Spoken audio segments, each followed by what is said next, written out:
Here's how to separate your pacing settings for different floor plans, dining areas, specific tables, and experiences. Navigate to Availability Planning.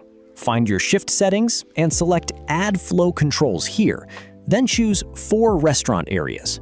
Or, if you need to add separate pacing settings for an experience, you will need to select the experience here.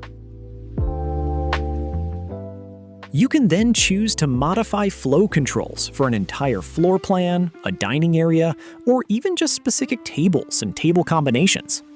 For example, if you have a rooftop or a patio, you can set a special pace for bookings out there without affecting your main dining room. Set the number of covers per 15 minutes here, or expand each time period for further granular control, like reducing bookable table inventory for reservations during your peak periods to give your front-of-house staff flexibility for walk-ins. If you need to limit the number of tables available for specific party sizes within this section, like large parties, you can fine-tune party-specific pacing here. A warning icon will appear if the total number of parties exceeds the cover limit. And just like with flow controls, customizing turn times is just as easy.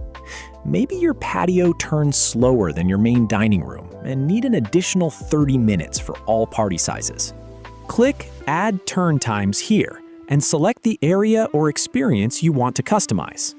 Then adjust the turn time for each party size. When you're ready to finalize your changes, click Save. Then publish your updates.